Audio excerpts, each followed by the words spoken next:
آپ کی جو الیکٹرانک میڈیا ہے یا پرنٹ میڈیا نے اس کو کوئی کوریج نہیں دی. آپ کے جو نیشنل یا بین الاقوامی جو میڈیا کی جو ٹیمیں ہیں ان کو تو باقاعدہ این او سی لینی پڑتی ہے. تو ظاہر ہے جب آپ کو این او سی وہ دیں گے تو اپنی ٹرمز اینڈ کنڈیشن رکھیں گے کہ آپ کو یہ دکھانا ہے یہ نہیں دکھانا. ایک تو آپ کو این او سی مشکل سے دیں, جو ہم نے بھی خود ٹرائی کی تھی.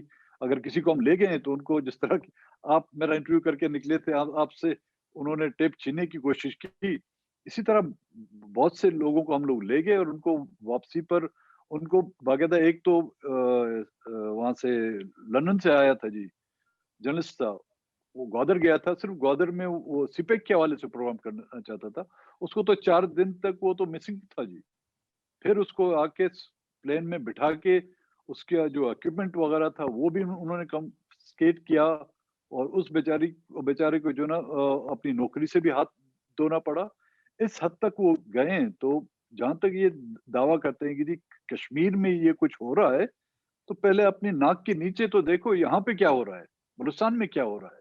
میں نے تو ان کو, ہم نے کمیٹی بنائی تھی جی پارلیمنٹ میں, میں نے تو جب ان کے اتحادی تھے ہم نے کمیٹی بنائی کہ آپ آئیں پارلیمنٹرین آ کے وزٹ کریں بلوچستان کو, اپنے ساتھ میڈیا لائیں اور وہ آ کے دیکھیں, لوگوں کی باتیں سنیں, آپ جو لوگوں کی گریوینس ہیں ان سے ملیں, مسنگ پرسنس ہیں آپ کے وہاں پہ, مزدور ہیں وہاں کے, تاجر ہیں وہاں کے, جو مائن اونر ہیں وہاں کے زمیندار ہیں, اور ان سے جا کے ملیں, وہاں کی جو پولیٹیکل پارٹی ہیں ان سے ملیں, ان سے ان کا مدعا پوچھیں کہ مسئلہ کون, اس کے ذمہ دار کون ہے.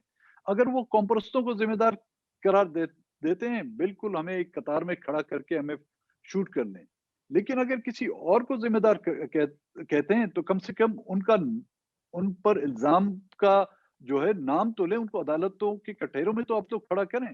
لیکن وہ کمیٹی بنی اور اس کے بعد کسی نے جرت نہیں کی کہ اس اسپیکر صاحب نے جو ہے اس کمیٹی کو نوٹیفائی کرنے کے لیے اس کو 1 سال لگا, اور نوٹیفائی کرنے کے بعد آج دن تک ایک میٹنگ تک نہیں کرائی. بالکل, یہ ہم دیکھتے ہیں جیسے آپ نے ذکر کیا کہ ایون پارلیمنٹیرینز بھی کبھی کبھی ہیلپ لیس نظر آتے ہیں, لیکن ابھی ہم دیکھ رہے ہیں جیسے آپ نے پی ڈی ایم کے ساتھ آپ کا تعلق ہے, جو یہ Pakistan democratic movement pressure group ایک بنا ہے 11 ڈفرینٹ پولیٹیکل پارٹیز کا پاکستان میں, اس حوالے سے آپ بھی کافی ایکٹیو رہے ہیں پی ڈی ایم میں. پی ڈی ایم آپ کو لگتا ہے کہ کچھ کر پائے گی, کوئی پریشر بلڈ کر پائے گی آئندہ آنے والے دنوں میں؟ آپ نے ابھی ایک بیان میں کہا تھا کہ یہ جو حکومت ہے اس کا فیوچر بہت ڈارک نظر آ رہا ہے اور تاریک نظر آ رہا ہے, تو کیا لگتا ہے کہ پی ڈی ایم کچھ آئندہ آنے والے دنوں میں کچھ چینجز ہم ایکسپیکٹ کر سکتے ہیں؟ یہاں کی پولیٹیکل پارٹیاں اور یہاں کی عوام اگر یہاں پر ڈیموکریٹک انسٹیٹیوشن کی مضبوطی چاہتے ہیں تو پی ڈی ایم کی تحریک کو جو کامیاب کرانا ہوگا. یہ ذمہ داری پی ڈی ایم میں شامل ان جماعتوں کی ہے جو اقتدار میں رہی بھی ہیں اور مستقبل میں بھی وہ اقتدار میں رہیں گی. اگر وہ مستقبل کا اپنا اقتدار اپنے ہاتھوں میں لینا چاہتے ہیں تو ان کو کچھ قربانیاں دینی پڑیں گی. یا میں نے ان سے پہلے بھی کہا ہے کہ یہ اسٹرگل آپ کی ڈیموکریٹک انسٹیٹیوشن کی بحالی کے لیے, آئین کی بحالی کے لیے, یہ آپ کی آخری اسٹرگل ہوگی. اگر اس میں آپ کامیاب ہو گئے تو اس ملک میں حقیقتاً جمہوریت کی کرن ہمیں نظر آئے گی. اگر اس سے کسی نے ایک نے بھی ریٹریٹ کیا تو اس بار جو ہے نا آپ کو اسی تنخواہ پہ کام نہیں کرنا پڑے گا, بلکہ آپ کو بیگار ہوتا ہے جس پر آپ کو بغیر تنخواہ کے کام کرنا پڑتا ہے, تو آپ کو جو ہے بیگار میں کام لیا جائے گا. یہ آپ لوگوں کی مرضی. رائٹ. میں بیسکلی ہمارا کیونکہ ارادہ یہ تھا کہ یہ فیس بک لائیو کرتے تو ہمارے پاس کچھ سوالات ہوتے ہمارے آڈینس کی طرف سے, بٹ کیونکہ ہم نے ایک ریکارڈڈ ورژن کیا ہے اور ہم اس کو اپنی فیس بک پہ اور جو ٹویٹر ہے اور یوٹیوب پہ اس پہ بعد میں ڈالیں گے, تو اس کے بعد پھر کچھ اگر سوالات ہوئے تو وہ ضرور میں آپ کی طرف ڈائریکٹ کروں گا. اور بالکل ہم ڈیفینیٹلی آپ سے رابطے میں رہیں گے. بہت شکریہ آج ہمیں جوائن کرنے کا اور ہمیں ٹائم دینے کا اختر مینگل صاحب, اور ہمیں ڈیٹیل میں سمجھانے کا اور بتانے کا کہ بلوچستان کے کیا معاملات ہیں اور بلوچستان کے کیا ایشوز ہیں. ہمارا مقصد یہی ہے, جیسے آپ نے ذکر کیا, کہ تھرو سوشل میڈیا اور تھرو اس طریقے کی کانورزیشنز ہم بلوچستان کے اوپر فوکس کر سکیں اور ان باتوں پہ بات کر سکیں جن پہ مین اسٹریم میڈیا پہ بات نہیں ہوتی. اور اسی لیے ہم آپ کے بہت شکر گزار ہیں کہ آپ نے کافی ٹائم بھی نکالا, وقت بھی نکالا اور بہت فرینکلی ہم سے بات کی آج. بہت شکریہ. شکریہ, بڑی مہربانی. Thank you so much.